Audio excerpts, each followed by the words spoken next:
Hello friends, welcome back to my channel. কেমন আছো সবাই? নিশ্চয়ই খুব ভালো। আগের দিন তোমরা কিন্তু আমার ভিডিওতে কুয়াশা ঘেরা কার্শিয়াংয়ে ঘুরে ফিরে চলে এসেছো কোথায়? ইয়েস, আপার সিটংয়ের সরোজ হোমস্টেতে আমাদেরই সাথে। দুর্ধর্ষ একটা লোকেশনে এই সরোজ হোমস্টে, দারুণ ভিউ চারপাশের, কি বলবো। কিন্তু আমাদের ওই দিনে আর ভিডিও করা হয়নি। আমরা নিজেদের মতো রিকের জন্মদিনটা একান্তে সময় কাটিয়েছি, হই হুল্লোড় করেছি, ব্লগ করা হয়নি। খাওয়া দাওয়ার পর রাতে শুধু একটা নিশ্চিন্তের ঘুম দিয়েছি সুন্দর প্রকৃতির কোলে।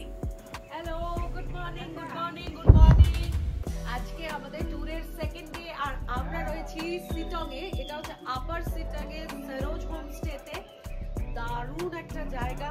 কিন্তু এই হোমস্টেতে আমাদের যতগুলো রিকোয়ারমেন্ট ছিল ঘরের, আমাদের ফ্যামিলিটা একটু বড়, তো আমাদের 5টা রুম আমরা এই হোমস্টেতে পেয়েছি। বাকি দুটো একই সঙ্গে লাগোয়া এই নিচে যেটা ছেত্রী হোমস্টে, সেখানে আমরা 7টা রুম নিয়ে রয়েছি।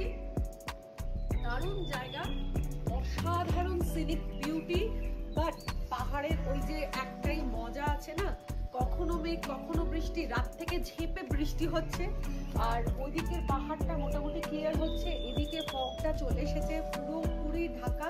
কিন্তু এটাও একটা দারুণ ভিউ, আমরা খুব এনজয় করছি।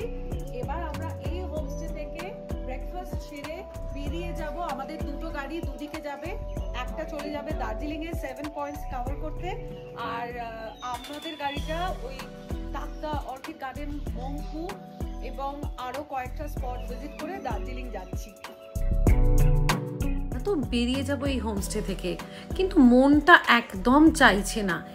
এই সরোজ হোমস্টের বারান্দা থেকে এত সুন্দর চারপাশটা দেখা যায়, কি বলবো, মানে মন জুড়িয়ে যায়। ইনফ্যাক্ট ঘরের জানলার পর্দাটা সরালেই, ওয়েদার ক্লিয়ার থাকলে কাঞ্চনজঙ্ঘা দেখা যায়। ভাবতে পারছো এত সুন্দর একটা লোকেশনে এরকম একটা হোমস্টে। আর এই হোমস্টের প্লাস পয়েন্ট হলো এখানকার যে রাধা দিদি আছে, ওনার এবং ওনার সাবঅর্ডিনেটসদের হাতের রান্না, মানে জাস্ট লেগে থাকবে মুখে টেস্ট। যাওয়ার সময় সবাইকে খুব সুন্দর করে উত্তরীয় পরিয়ে ওনারা বরণ করে নিলেন, যেটা কিন্তু আমাদের মন ছুঁয়ে গেছে। এবং এই কাজটার মাধ্যমে ওনারা আমাদের আত্মীয়তার সূত্রে বেঁধে নিয়েছেন।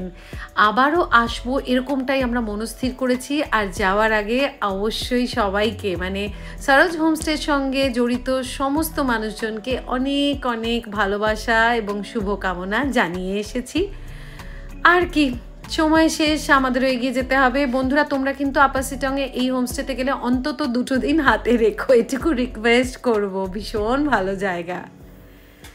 আমাদের গাড়ি তো ছেড়ে দিল, আর এখানেই আজ দুজনার দুটি পথ গেছে, দুটি দিকে বেঁকে। মানে আমাদের পরিবারের দুটো গাড়ি দুদিকে চলে গেল।